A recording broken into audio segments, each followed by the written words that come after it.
Okay, we're gonna go pick up Gabby. I'm excited to hang out with her and get to spend some time with her.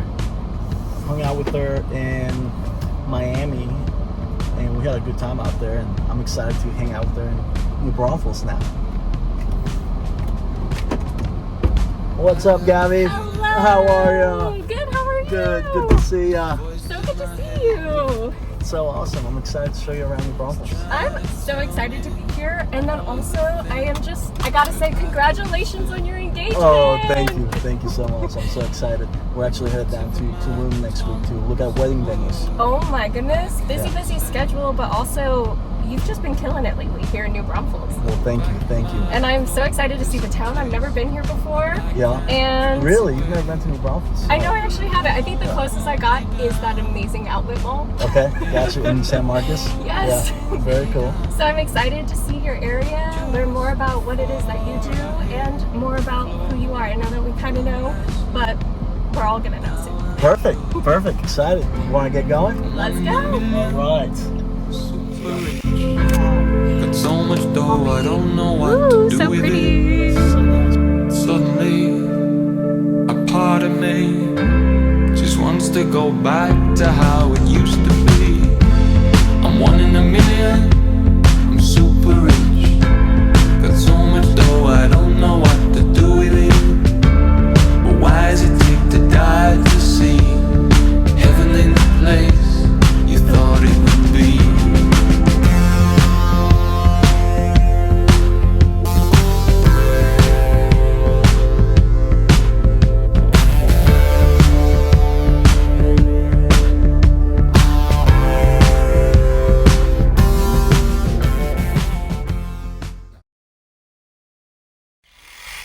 Say this on camera because I in my head know how to say your name, but Uh-huh. I'm sure that there's people reading the title of this YouTube video being like, Inapi? Yeah, you know, I get that all the time. People don't know how to say my name, which has actually turned into a very positive thing for my career because people want to know how to say it. So they ask multiple times, and I have to correct them, and I say Iñaki. It's Iñaki, and they say it a few times. And once they've said it a few times, they never forget it. So Yeah, you get to like really make that harder memorization. exactly. So it's Iñaki. The N has a tilde over it, so it's an enye. So it's Iñaki. Iñaki. Yeah, you got it. Nice. Okay, well now we all know better. That's good. That's right. That's right.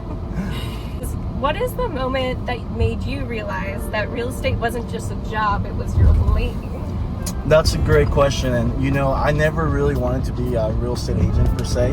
I just wanted to be successful, and I wanted to always figure out how to become a successful person. And so in college, I went to school for business. I went to the McCoy College of Business, and at the very end of my last semester, I still didn't know what I wanted to do. But I took a real estate finance course, and it was the only class that was available to where I didn't have to have Friday classes, so I could only go to college Monday through Thursday, and that's why I picked it. Well, it turns out that was the class that I enjoyed the most, and I started learning more about real estate outside of the class, and I started reading books. I read Rich Dad Poor Dad by Robert Kiyosaki, and learned that being a real estate investor is where most of successful people end up at. And so at that time, I didn't have any money and I didn't have any experience. I had just graduated from college. So I said, how can I get both? And that's when I decided to become a real estate agent. That way I could start selling real estate and generate an income while at the same time learning about property and investing in property. So the entire time, my goal was to be a real estate investor and to build a business. So I was never really in it to just be a realtor and sell homes. It's always been about building something bigger. And that's why I have a team now. And I look at it as a business, not as a job. Right.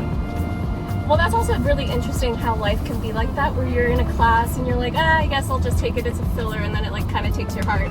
Yeah. One of my mentors said, you can only connect the dots when you look backwards. So, meaning there's things that happen in your life, sometimes positive, sometimes negative, but in that moment, you don't really know where it's going to lead. But whenever you look backwards, you say, oh, if that hadn't happened to me, I wouldn't be where I am today. There's many things in my life that have been, like I said, positive and some negative ones, but had those big moments not happened, I wouldn't be where I'm at today. So I have no regrets. I'm grateful for the journey, and I know that there will be more challenges ahead, but I know that in overcoming those challenges is where the opportunity is on the other side of those challenges. Yeah. It's a good mindset to have too. For sure, for sure. I'm very grateful for my mother. She always instilled in us having a positive mental attitude, and she always told us that whatever we want to do in life, we can get it if we focus and really work hard at it. So it's been great to have this mindset from a young kid, because that's something that you can't really teach people nowadays. You know, it's like you either have a growth mindset or you don't, and if you don't, it's harder to go through life. Yeah.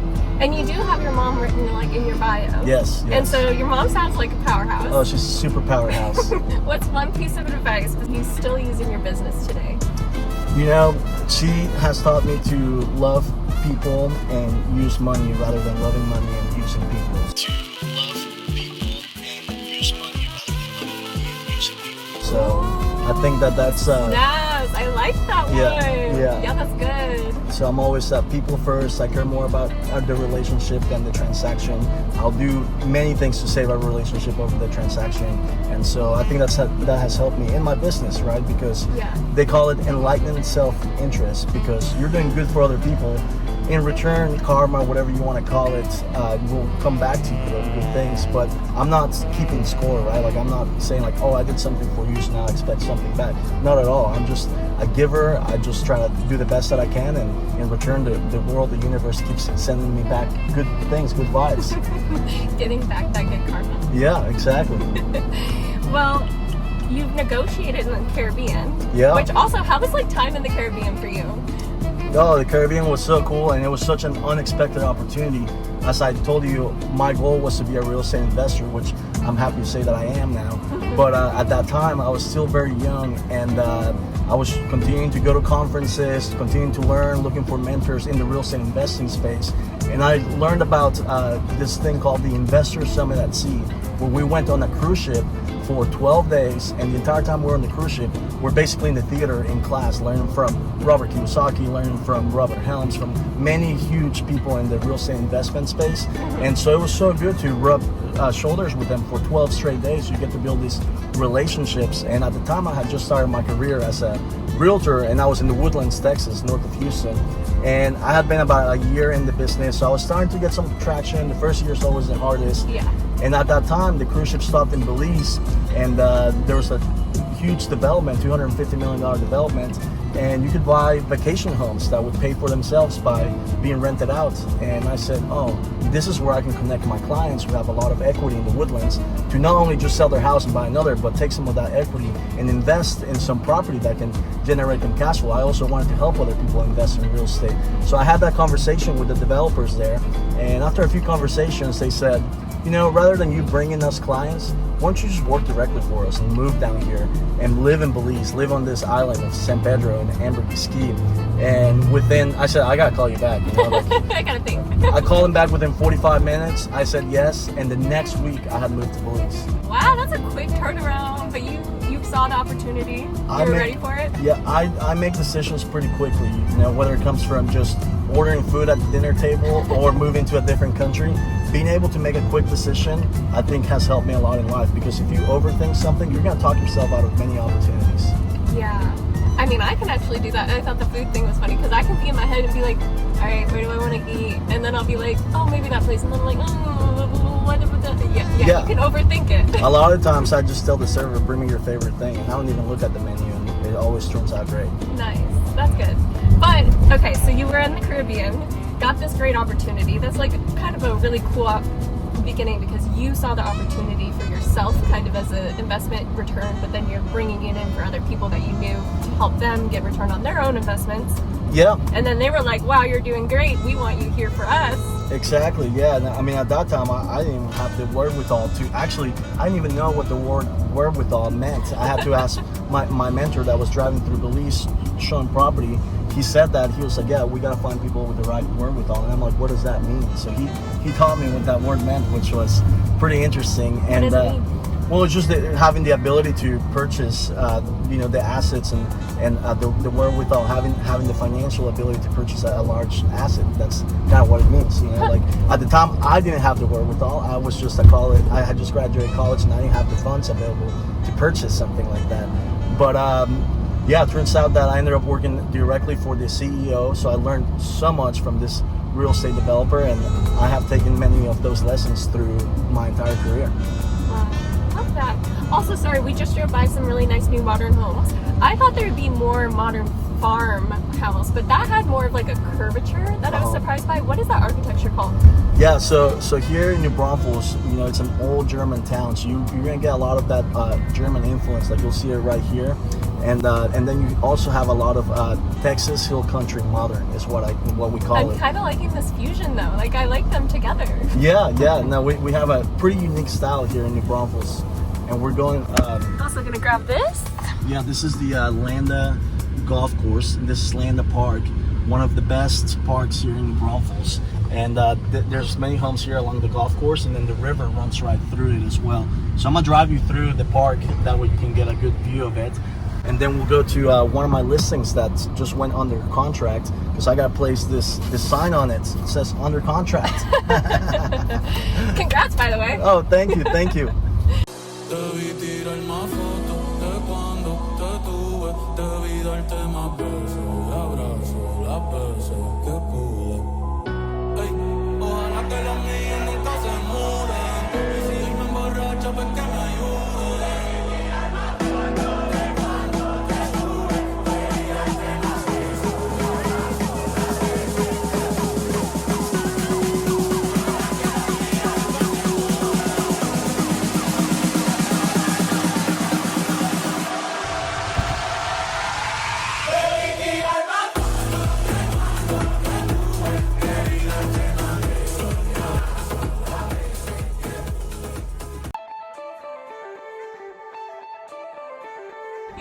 And we are here at your listing. This is exciting. The under contract. Yes. Is this a moment that like you always get excited for? Is like updating the sign? Well, you know, I actually never update the signs because like it's such fast paced. Yeah. But this seller specifically, this has been a 3-year listing, and it's been such a good and important listing to have under contract. And they're so excited that we're finally under contract. So they're like, "Can we get an under contract sign put up?" And I'm like, "Yes, of course, absolutely." That's actually so big. 3 years. That's so exciting for you and for them. Like, yeah. Wow. Yeah, and you know, having something for 3 years, typically most agents, they don't have it for that long. Yeah. The market's been shifting, and a lot of times the sellers will say, "Oh, it's not working with you, let me go with somebody else." But because our rapport is so great and our communication is so great, they know that it hasn't been my fault, that it's just been the market, and I've been giving them the advice year after year, and so they decided to stick with me all through this following 3 years, and then now we're under contract. Yeah, that is so true. Like, Yeah. really. Well, congratulations. Thank you. Let's get this sign Let fit. me put this up. Yes.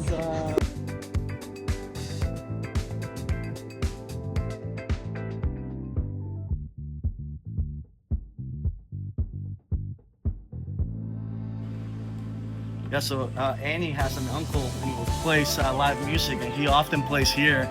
And whenever Annie was very young, she came over here, and they put her up on stage, and she sang a song in front of people. So she definitely doesn't have stage fright.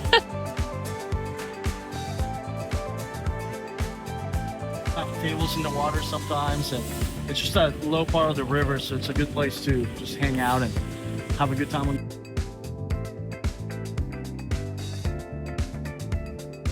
Yeah, so I mean, I just came back from Scottsdale, Arizona last week, and we had a golf tournament with 140 Sotheby's agents. Golf tournament. It was the golf tournament. Yeah, exactly.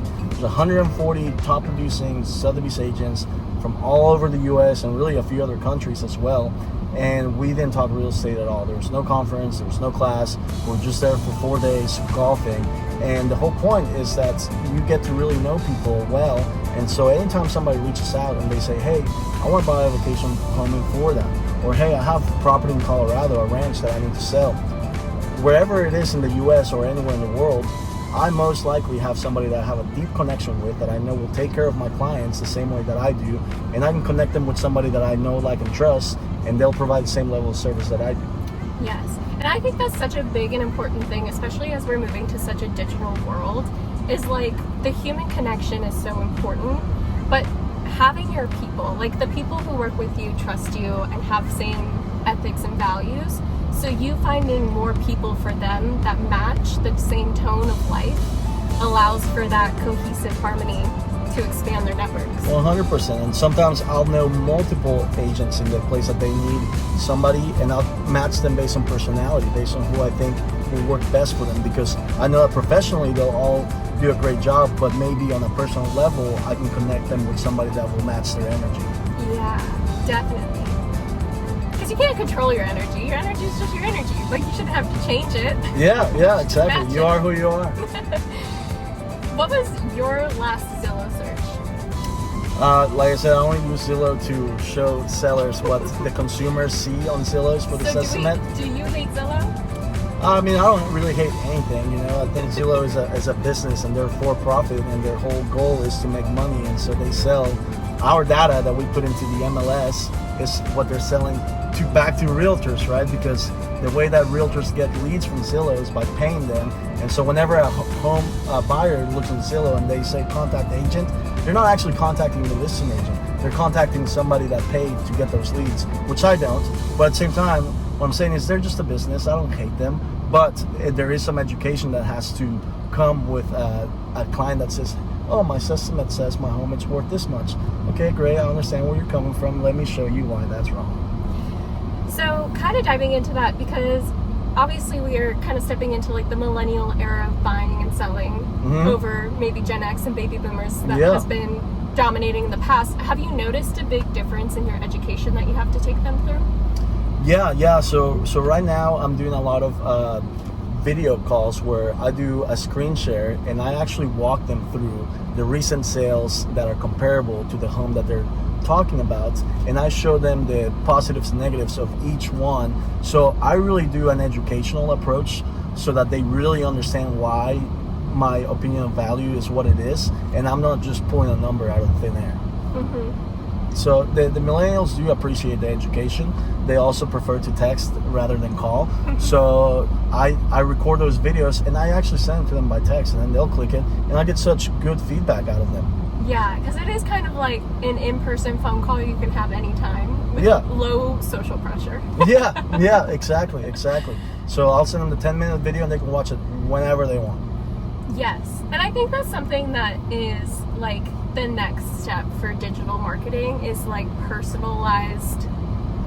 Like, I'm not making a video for my social for you. I'm spending time making a video personally for you. Yeah, it's so funny. You say that earlier. You said that I've been so busy on social media, but I've been making more videos for individual clients that are not going on social media. They're just specific to that person. Yeah. And do you always just text them, or do you have a different method? It depends. Like, I always try to match, their communication style. So if it's somebody that sends me super long emails, I'm going to respond to them in an email with lots of data. If it's somebody that they just trust everything I say and they don't care for the data, then I'll just send them a short text of what the value will be. So every client's going to be different, and they want to be communicated differently. So it's really important to figure that out, figure out what type of personality they are, and communicate to them in a way that they like to be communicated. But you're giving that white service where you're meeting them where they are. 100%. Nice. It's not the same for everyone. Every client is completely different. I think people that come from out of state are surprised at how friendly and welcoming this town is. In this town, you can really connect, I mean, even though Texas as a whole is friendly in general, whenever I lived in Houston, in the Woodlands, it was harder to build relationships because it's such a big, spread out city. But here in New Braunfels, because we have that close-knit community feel, so many people like to go out and volunteer in the community. So many people like to start their own groups and organizations. And so it's really a friendly place to live. And like, if you're looking for community, this is a good place to find that. I was just talking about this because I know you also sell in like San Antonio Yeah. and all those surrounding towns.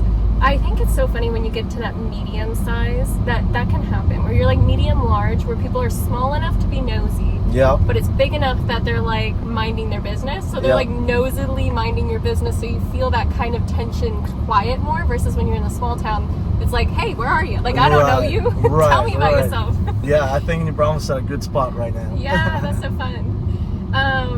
What was like your first interaction as becoming a member of New Braunfels that you really loved?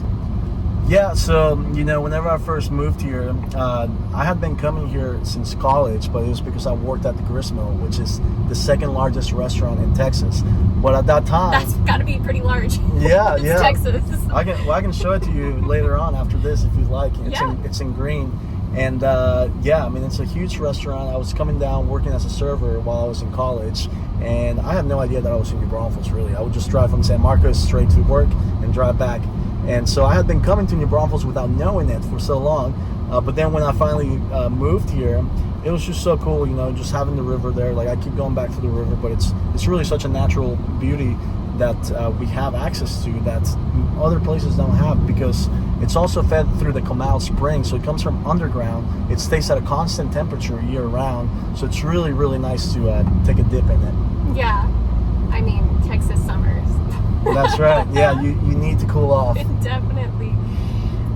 That's fun. What about people-wise, like community-wise? What was the moment where you were like, wow, New Braunfels energy? Yeah, so when I first moved here, I didn't know a single person here. Mm-hmm. And I'm in the real estate business, and the real estate business is all about people, right? And so that was the third time I had started over, because I started in the Woodlands, then I started over in Belize, and then I moved to New Braunfels. So even though I was 5 years into my real estate career at that point, I didn't know a single person in New Braunfels.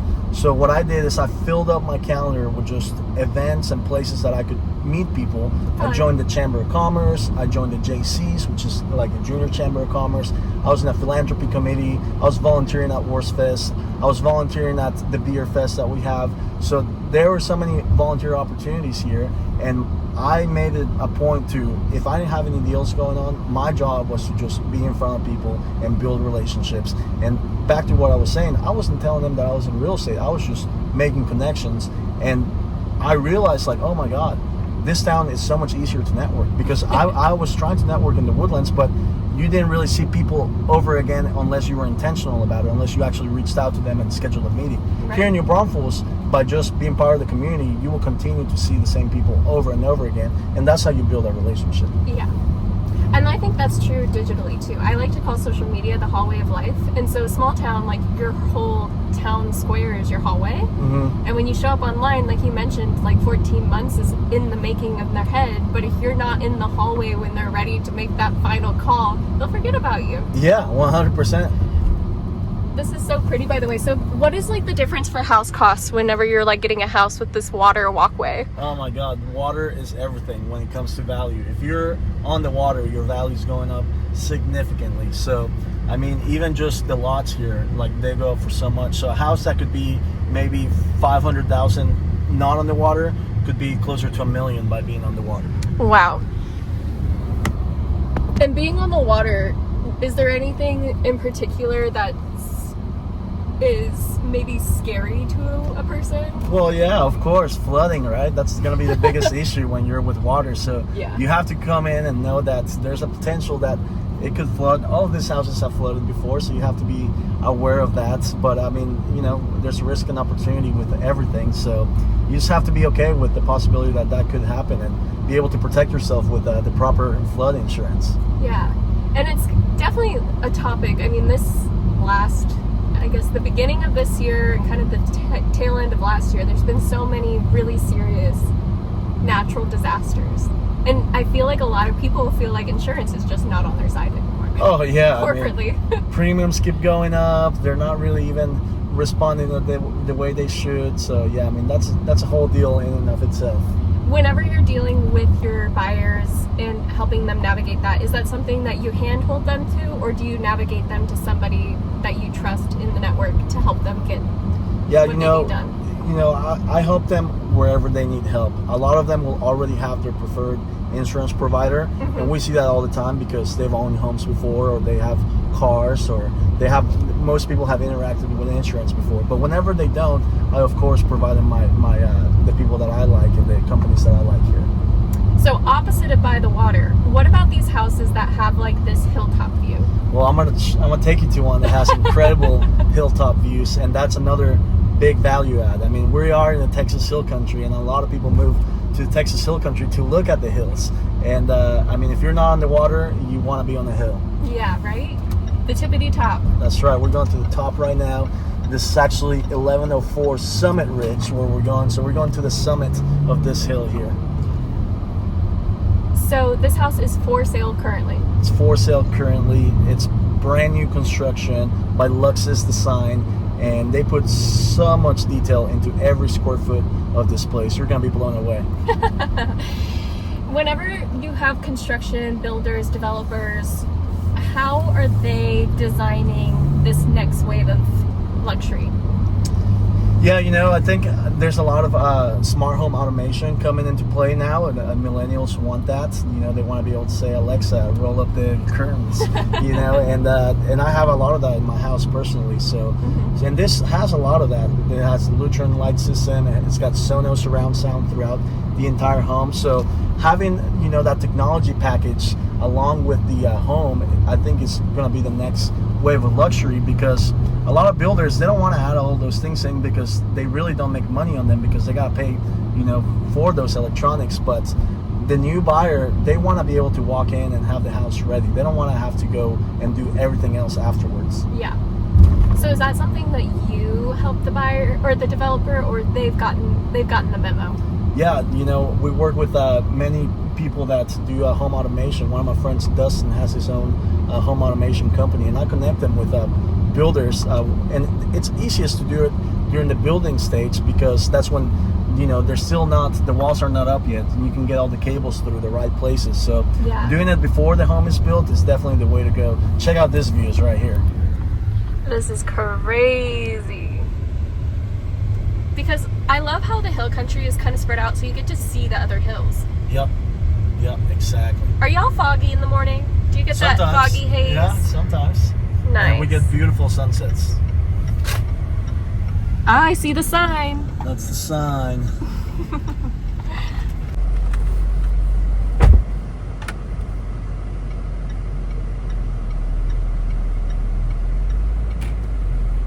What a pretty drive up. I love when the developers think about, like, you want it to be pretty when you drive in. That's right. I mean, it's the first thing you see, right? It's the curve appeal, as we like to say. So yeah, this house is just absolutely beautiful. I see turf grass. Yeah, that's been in a lot lately. We've been seeing more and more turf grass. I've been seeing more pickleball courts. Hey. Yeah, it's all about the amenities nowadays. You know, people don't just want a house; they want to be able to live in a resort at their own home. Yeah. Well, I'm excited to check this one out. Yeah, let's go check it out. All right.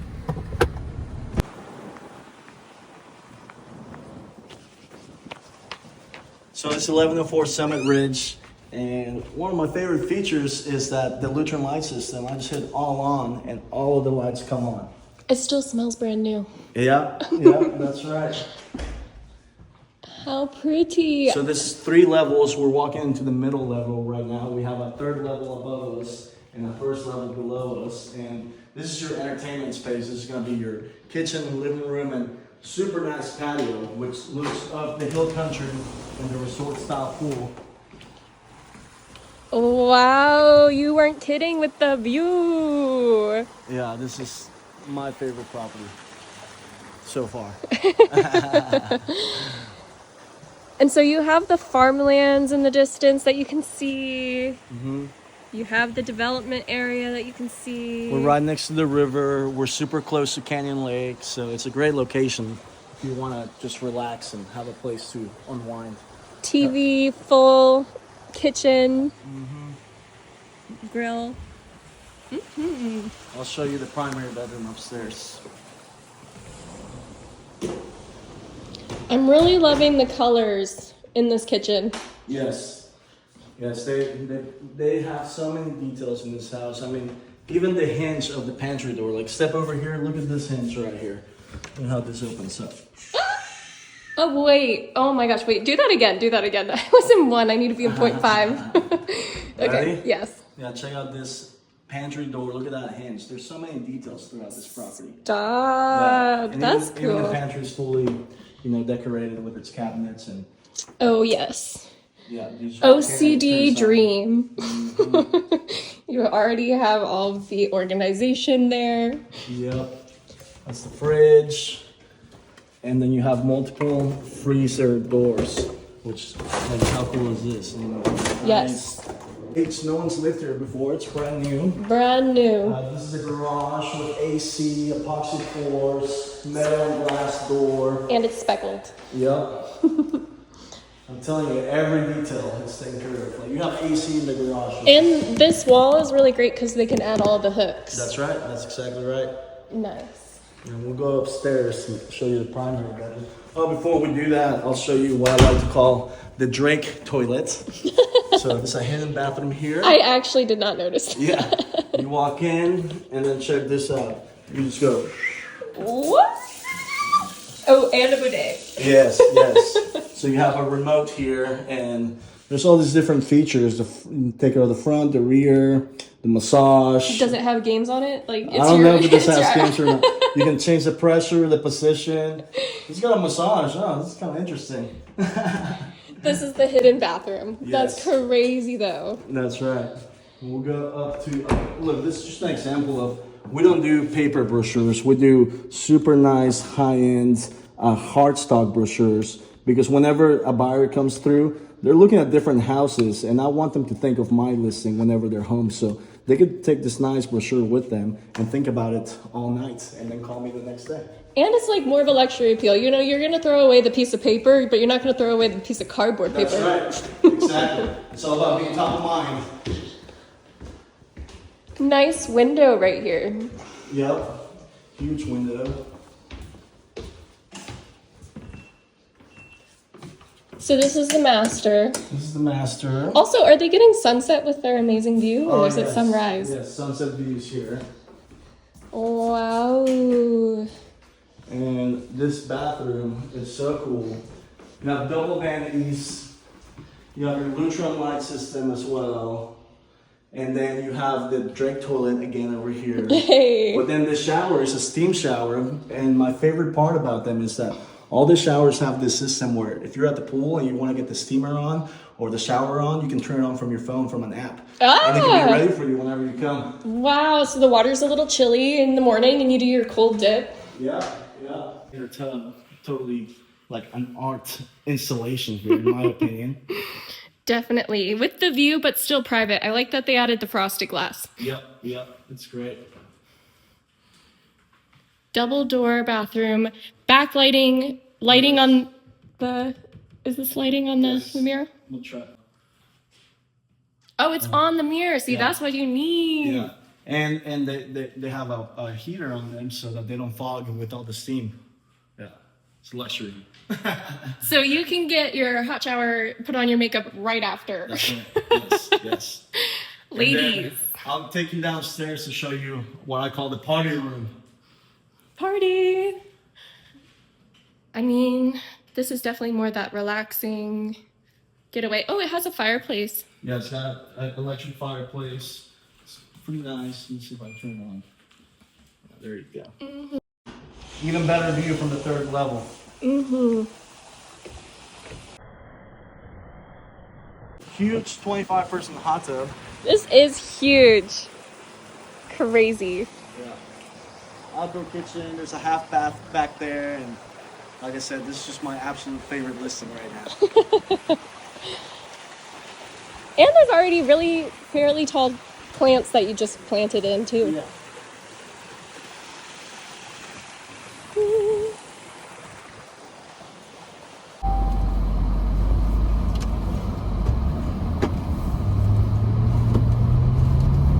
Sometimes when I watch back, I'm like, oh my god, I really hit people with questions while they're reversing, putting on their seatbelt. Oh, that's so I'm like, funny. I have no, I'm a savage. I know we kind of stopped at the red flag, green flag earlier. Yeah. I actually do have a couple more. Yeah. Okay, so red flag or green flag, they found a better deal on TikTok. They found a better deal on TikTok. That's interesting. I haven't heard of that one before. I would say it depends. Let me see the deal. Red flag or green flag, client asks, can we lowball, like really lowball? Red flag. I mean, if you really actually want the property, make the offer that you think you actually want to, go after. Because if you lowball, you're only gonna piss off the seller on the other side. And I've seen it more times than not. Even if you come with your real offer afterwards, they don't want to do business with you anymore. So if you want the property, don't lowball. Yeah. Red flag, green flag. The seller offers mimosas at an open house. Green flag. Hey, a little Beverly never hurt nobody. That's right. That's right. You gotta have fun. It's not all work, you know. This one is just more of a question: coffee or cocktails at a showing? Both. Why not? Espresso martinis. Hey, espresso.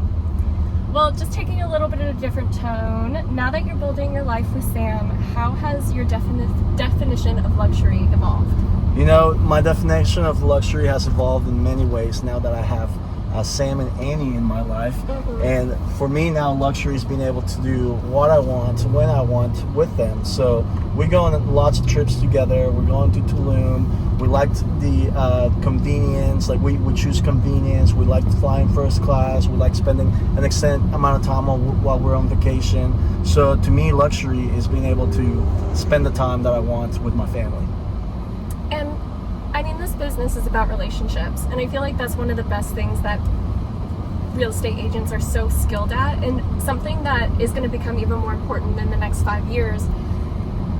So you know how to help people find their dream homes, but how did you know you found your dream partner? Oh, that's interesting. Well, you know, I found my dream partner. I was by not looking for her. We were actually business partners first, and we built another business. We have a hair salon called Proper Salon for Men, where we employ about 12 girls there that are men's cutting specialists. And so we got to build that business together, and through the process of building that, I saw how well we worked with each other, and we spent so much time together, and it just naturally became and evolved into a real relationship. And I'm so grateful for work and business, because had it not been for me wanting to succeed and be an entrepreneur and build multiple businesses, I would have never found her. That's so great. And I do love that, because I think, like, I read this in a book one time and it always stayed with me, but like your life, you're kind of like a horse, and to find a horse matching your pace. Like, you don't want to have somebody that like holds you back, or that you are making someone else hold back, or you guys just to match that energy. Like, you're fast moving, fast paced, and she matched that, and that sounds beautiful. 100%. And you know, now our roles have evolved to where I'm not as involved in the hair salon business. She totally runs that, and we have to where the business runs itself. And now we have Sam. We jokingly say that she's retired now, so she spends most of the time taking care of the home, taking care of Annie, and taking care of me. And so roles evolve through life, and you gotta be able to match that. And that's what I want. I would never tell my partner to not work, but I always want to make sure that they know that she doesn't have to work, but she can if she wants to. And I think that that's just beautiful, because we have two separate roles and they both serve each other well. I love that. And since you have so much of your life that is business driven, so many people who are a part of your business are a part of your life, do you have anything off limits when you're sharing the seasons of your life online? Yeah, I mean, I would think that there's always like private conversations with your life partner, and that's, you know, that may not be shared online or things like that. But I'm pretty much an open book. You know, I believe in sharing. I believe in sharing information. I believe that there's enough for everyone, so we can always learn from each other. So even on the negative things that happen, I feel that by sharing with other people that you know, like, and trust, they can give you some feedback, and you can maybe overcome an obstacle by just sharing about your life. Also, I haven't asked this yet, but like, how is your mom, like, excited for this wedding? Oh, she's so excited. She's so happy. I called her, I FaceTimed her whenever I got the ring, and she cried, and I took a little screenshot of that on FaceTime. And it's so funny because people think that my mom is Samantha's mom, because they kind of look alike. They're both blonde, and they, whenever we're out and about, they think that I'm the boyfriend, you know, and that's her parents. But that also means she gets along with them. Oh yeah, she gets along with them very well. Mm-hmm. They love each other. Oh, that's so great. Yeah. If you could sell one thing from your relationship that everyone should have more of, what would it be? If I could say one thing from my sell one thing from your relationship that you want everyone to have. Okay. Share is probably the better word. Yeah. I would say being supportive, because, you know, in the industry and business that I'm in, it's pretty cutthroat, and most of them don't make it past the second year. And I've been doing this for 10 years, and it does take a high level of concentration, involvement, you know, late nights sometimes. And if I didn't have a supportive partner that's understood that everything I do is for us and our family, then it just wouldn't work out. So, and I see that a lot. You know, there's many relationships where they don't really understand what the other person does for work or how they do it, especially when they're successful. And sometimes they'll resent them for not being more home with them, which I try to be home as much as I can, you know, after the hours of 5 p.m. And I try to really focus on my family in the evenings. And so I would just say that having a supportive partner is definitely super important in this business. Yes, and it is so hard for real estate agents in particular because you're helping people, and it's kind of like a lifetime, so you're helping people change their life essentially because they're moving. Yep. But they need to be spending even more time focused on work when they're thinking about shifting locations because they need the money to move. Yeah. So then you end up having to help them in their off-hour time. So Exactly. that kind of leaves you in an off and on-hour process. Exactly. Way past the 9 to 5. Right. You know, I have been able to, I think it's also about mindset. Like, while we want to be available for our clients all the time, I think it's also okay to set healthy boundaries. And for years now, I don't really work weekends, and I also try to leave the office by 5 p.m., sometimes 6 p.m. at the latest, because my family is important to me. And when you go to an attorney, a financial advisor, a doctor, you're going on their hours. And that's what I set up with my clients, and they respect that because I'm not a new agent that has all the time in the world. I have multiple clients, and I serve them all well. And whenever I'm working with them, I'm 100% focused on them and their deal and their transaction. But I want to make sure that I'm at the office, that I'm putting in the research that's required, and not just answering them at 8:30 at night when I'm at dinner and giving them a half decent answer when I could wait till the next morning and give them a proper answer. There's no real estate emergencies. Everything can be solved within 24 hours. So if you call me in the middle of the night, I'm gonna call you back first thing next morning, and nobody has an issue with that. Yeah, and I love that because it's the idea that sometimes too, when you let a thought breathe, you can create a better answer. Like you said, that half thought answer, like I need to respond immediately, so then you don't solve any problems. You're just hitting back the ball. Yeah, that's right. You're just, exactly. I like how you said, just hitting back the ball. They give you a question and you feel like you have to answer. No, like, let's slow down. This is an important transaction. Let's get the right answer. Loving the scenery of this area because it's a lot more green than I thought, because I know San Marcos is really green, but knowing that New Braunfels, it's kind of like a sleepy little hideaway, really under radar. Yeah, it really is. I mean, so beautiful, so many parks here, so much nature here, and I think that's one of the reasons why people like to move here. I do think it's funny whenever we were talking about how you allow yourself to have the weekends. I feel like some people would be jealous of that, first of all. Sure. But it's been because you've been able to scale. So like, tell me about building up your team and scaling up to the place where you could allow yourself to have more time back. You know, that's such a good point. I'm glad you asked that, because just because I don't work weekends doesn't mean that my clients are not being taken care of on weekends. I have built a business, a real business, not a good job. So I have multiple people on my team that help me in different aspects of the business. I have Milene Yacklin, who is my director of operations, and she is my right hand. She helps me with everything, with research, with emails, with getting back to clients. So she is my right hand that helps me with most of the administrative tasks. Then I have a transaction coordinator, which helps me with all of the paperwork once we go under contract, all the communication between the title company, the lender, the sellers, the buyers, the other agent. There's so much that happens once you go under contract. And a lot of deals fall apart in the contract stage because somebody dropped the ball. And I want to make sure that that's never us. So I have a person that specifically works in that part of the business. Then I have 3 agents that help me with showings. They also bring on their own clients, and they help me with showings. That way there's always someone available when a client wants to go see a house. So we're really able to support anybody and everyone and be able to show them homes whenever they want to in the Central Texas area. Nice. Yeah, because honestly, like having a big enough portfolio as you do, that means you have a lot of showings to do on a weekend. Yeah. Or just throughout the week.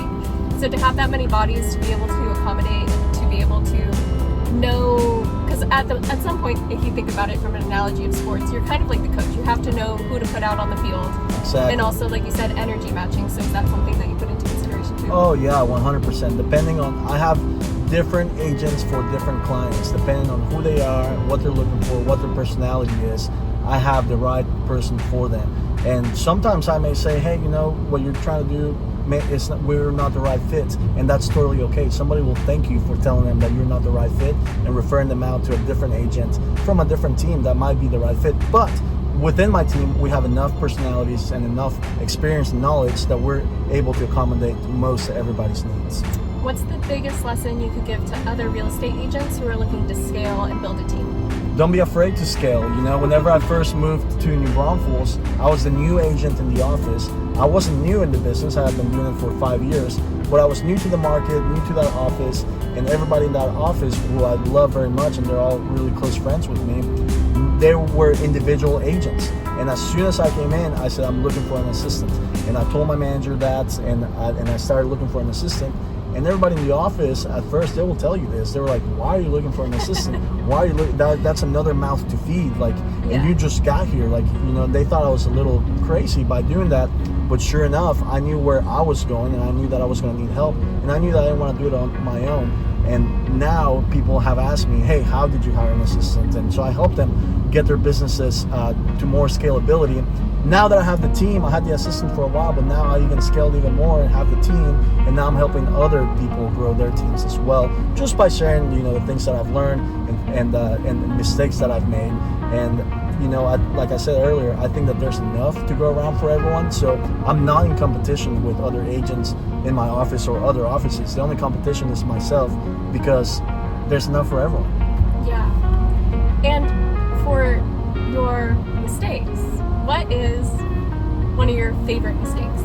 One of my favorite mistakes was one time I took something that a client said to me personally, and I had some personal things going on in my life at that time, and so I wasn't in a really good headspace. And so rather than calming down and waiting for me to cool down and responding in a professional manner, I kind of took it as an attack, and I responded unprofessionally, to be quite honest with you. Well, I ended up losing that $2 million listing, which is totally understandable. And that's a big lesson that I learned. That was a few years ago now. And the important thing is to, whenever you make a mistake, you learn from it and don't make that mistake again. Yeah. And also, I think, face it. Like, I think it's way easier sometimes to, like, hide. Sure. Like, you can learn from it. But, like, I also think, like, you sharing that and Yeah. you answering in that way, like, some people might hide that away, tuck it aside, don't bring it up ever again. You but know, like, to be able to state it, face it, learn. I agree. I get interviewed all the time, and I was on a top agent panel once, and you know, I shared that story, and it was a panel that lasted a whole hour. But afterwards, people kept coming up to me, and the thing that resonated with them was that I was vulnerable, and I shared the mistake that I made. And I thought, you know, to me, it's just normal. Like, why not share the mistakes you've made so other people can learn? But everyone thought it was such a big deal that I was able to just be vulnerable and share my mistakes, which, you know, I think, to your point, you got to face it. Yeah. And also, I think that's, I think like you said, people are coming up to you afterwards. The residents. I mess up my words sometimes, but just the idea that that's what touched people the most. Online, that's true too. So I always feel like when we go back to the polished versus handcrafted, I think sometimes people are too unwilling to show mistakes, even though that is probably the content that would get them viral. Sure. Well, I am never trying to go viral. Like, some of my videos have gotten, you know, tens of thousands of views, but that's not my goal, because I'm not trying to go viral. I'm trying to connect. I'm trying to get people that already know, like, and trust me to be able to want to have a conversation with me. I don't want to have 1 million people follow me that don't actually know me personally. I want to stay top of mind to those in my network that do like me, do know me, and do trust me. Yeah. You don't need 1 million followers, you need the town. That's right. Yeah, this town's only 127,000 in population, so, you know. You're gonna close your doors when you hit 127,000 followers and be like, no more following, please. Exactly. I like your marketing because it kind of reminds me of somebody running for class president. That's great. I love that analogy. Well, I'm really in love with New Braunfels. Thank you for showing me around. This has been just like so eye-opening to what the town is like. Yeah, for sure. I've enjoyed this. And I have 2 last questions for you. Okay. One is, what is the legacy that you hope to leave as a person? You know, legacy is the right word. Like, everything I look to do is something that I want to build, to pass down to the next generation, to pass down not only to my kids, to be able to continue to build the business and assets that I'm collecting through life, but also through the agents that I'm helping build their businesses, and then the people that are not even on my team that reach out to ask questions. I just want to be a person that is remembered as somebody that helped everybody else, and I always look to help people. And like I said earlier, I don't keep track, I don't keep score, I don't expect anything in return, and that has served me well in this life. I actually have 3 more questions, so I guess I have 2 more. That's good. What is the legacy your mom's left on you? That was all about mindset for me, you know, because my mom was a single mom. She was highly successful in her own field as a nutritionist in Mexico City. But then, you know, she got divorced when I was 5 years old, and she was left as a single mom with 2 kids, and she had to figure it all out on herself. And she was bold enough to move. She met a guy from Michigan, and they got married, and she was bold enough to move to America. And at the time, we didn't speak English, and so it was a bold move, but she always had the mindset of anything can be figured out. And sure enough, here we are. It was the best decision she could have made for us. So the legacy she's left on me is to have a positive mental attitude and know that you can go and achieve anything that you really want to if you set your mindset to it. So you did come to Michigan first? No, she didn't want to go to Michigan because it was too far from Mexico City, and that's where all her family's at. Mm-hmm. So they picked Texas, and we just randomly landed in the Woodlands, Texas. How was that transition for you as, like, now that you're a realtor, does that kind of speak to your helping people maybe who are also moving from Mexico or moving from out of country? Yeah, I mean, you know, everybody has a different mindset, and it's being able to meet them where they're at. But like I mentioned, I didn't speak English, so I had some adversity at first, right? Like, for the first 3 or 4 years, like, I didn't know what was going on. Like, I didn't know how to ask to go to the bathroom. Like, I didn't know how to speak those words.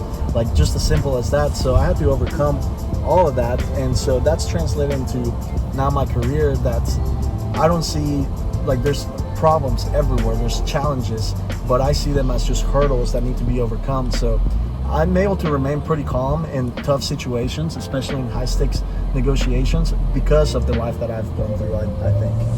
When you're guiding people down the path, do you have like a mindset for being that navigator for others? Yeah, so my mindset is never be attached to the outcome. And what I mean by that is, even if something's under contract, such as a property that we just put a sign on, like, the outcome is going to be the closing, right? But that's not going to happen for another 30 days. And there's so many things that will happen in between, such as inspections that just happen, then negotiating for repairs, which sometimes sellers don't want to negotiate. Mm-hmm. And then there's going to be the appraisal. So there's many hurdles to overcome, but I'm never attached to the outcome. I'm always focused on the person, the relationship, and what they need and the advice that they need for them to make the right decision. And sometimes that decision will be contrary to what I would like, which would be a closing. But it's all about them and their life situation, because I'm not looking to sell one house. I'm looking to build a career, and it's all about the relationships. And by helping them make the right decisions, they will continue to have trust in me and continue to send me their friends, family, and people that they know, like, and trust. And that continues to happen. Everything is relationship based in my business. Right. Knowing that whenever people are just viewing something for the first time or having a first experience, this is just me talking, but I think, like, I've noticed it because I'm helping people navigate the digital world. Yep. And I can see how it could relate when you move into a new town, because I've also done that a lot. Sure. But I think sometimes it's like going on the trails for the first time. Okay. You just go straight. There's side trails everywhere, but you won't know how to get back. You don't know how to get home if you just keep taking all these random turns. So sometimes you have to go down the path straight, and like you said, just not be attached to any particular outcome or any particular direction, because you're just learning. You're navigating this new terrain. Yeah, I think on like our side, right, you gotta be a good consultant. That's why I call it a consultation. It's you have to guide them through the process, and I have so many questions that I ask them before we even get started, because that helps me understand where they're at, because not every house and not every area is right for everyone. So I really need to understand where they're coming from, what they like, because everybody's different. So it's really about getting to know what their needs are before giving them a solution. Like whenever you go to the doctor, they don't just tell you, yeah, oh, you're coming in, here's the medicine. No, they analyze you, they do blood work, they figure out what the problem is before they can prescribe a solution. My favorite thing about German is the points. Yeah. German architecture has points. Oh yeah, that's Schlitterbahn, the largest water park in America, I believe. Oh, Schlitterbahn. Get a better view. They filmed Spy Kids here. Wait, they did? Yeah, I think it's the second one. How cool! That's cool. Yeah. Well, my actual last question for you is, what is the legacy that New Braunfels is going to leave on you? Oh, that's a good question. You know, I am a go type of person, and I always thought I would live in a fast-paced environment like Miami or like New York City, or I come from Mexico City, one of the largest cities in the world. And New Braunfels has taught me how to lay back, relax, and take things a little bit easier. Now, don't get me wrong, when I'm at the office, I'm super intense and I'm go. But once I'm out of the office, I'm able to take a step back and relax. And it's almost a meditative space that I can find here, because there's so much nature, there's so many relaxing things to do, so many family-oriented things to do. And so New Braunfels has helped me calm down a bit. Like your job gives you the sprint, but then you get that reset, recharge on the personal side. Exactly. How great. You get to mix, you get to match. That's right. Well, this has been an amazing time, an amazing dialogue.